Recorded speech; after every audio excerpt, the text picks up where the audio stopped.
brand called Crisps, all dressing. It was like this purple bag. It was given, I remember it because it was just 8 or 9 months ago. They were giving it out in front of Canadian Tire. I think that was the first time that the chips was introduced.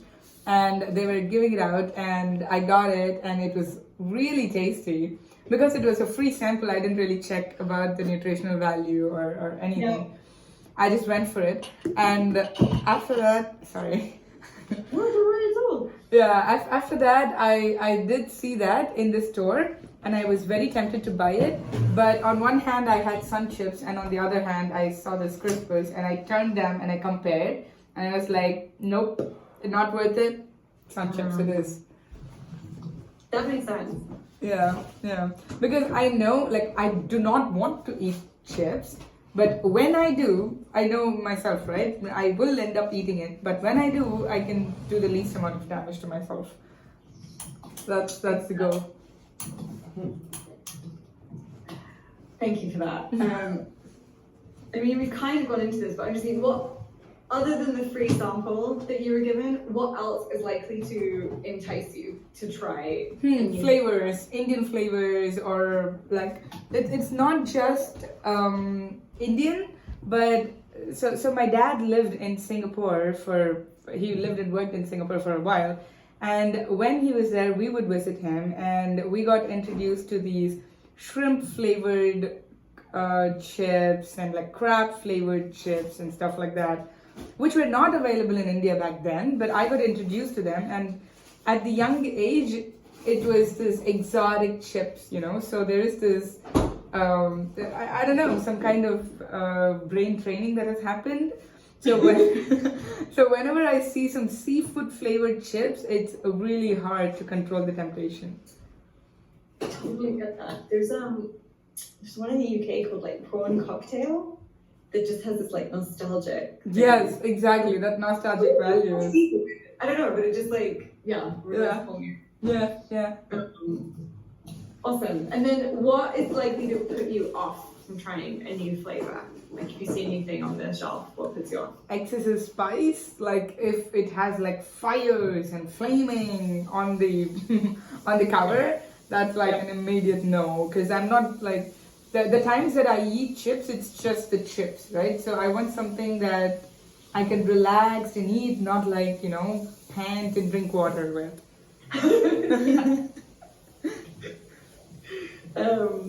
Sorry, I think you can hear me bashing away. No, take your time.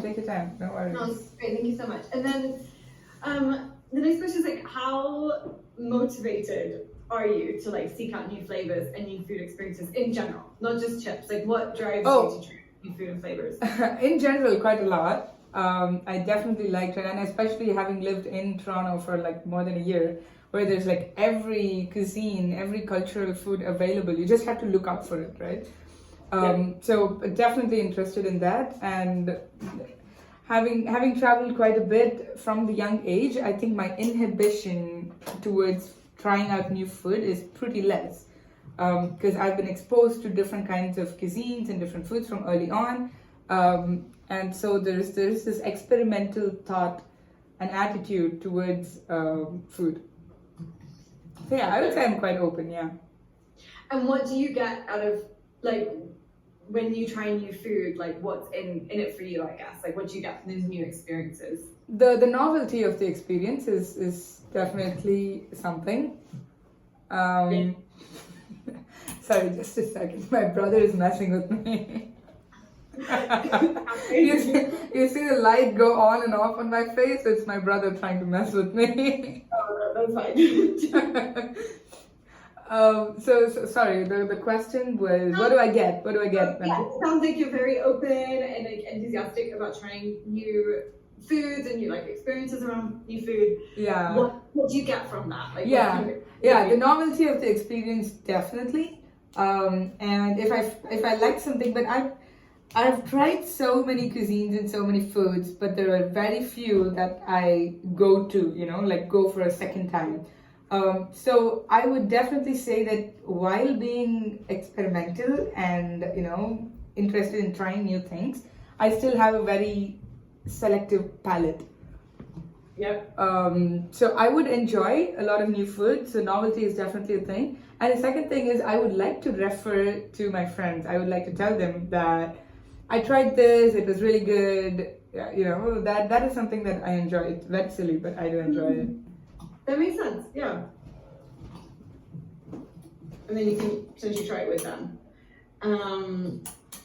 So like, how interested would you say you are in trying foods from different cultures? It sounds like a lot from what you're saying. Yeah, quite a lot. I'm gonna ask this question, even though it's a little repetitive, because I think it's a little more specific than just new foods. This is like, when you try a food from a completely new culture, like, what do you get from that experience? Like, not just like a new food, but like a completely different culture. Yeah, sometimes it's like you get into an idea of the, you know, for example, when you look at Indian cuisine, there's a lot of rice and wheat.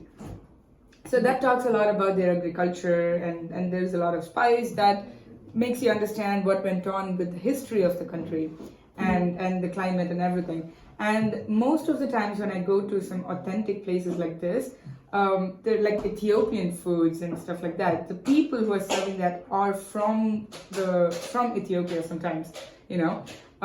Especially in a place like Toronto where there's so many immigrants and it's so diverse and a lot of first generation immigrants. That's what, like, I don't know about UK and other places, but I think Toronto has a lot of first generation immigrants like myself. So, which means that the culture is still very fresh and intact, even in their food and, you know, the stories that they share, the information that they give out. It's a package. It's a package experience. Yeah, that's so true. Yeah. It's in London. It is. It's like going to try different food. You feel like you're like almost going to visit. Yes. For an evening. Yeah. Exactly. Yeah. Okay. Diving back into chips. What would cause a chip flavor to fall short of your expectation? To what? What would make you disappointed in a new chip? Bland. If it's bland, if the only flavor is salt, that I would hate it. That makes sense. It would make me nauseous. Because I would able to taste only the salt and oil in it, basically. So that's like the worst kind of taste that you could think of. And then also you said earlier, like, if it's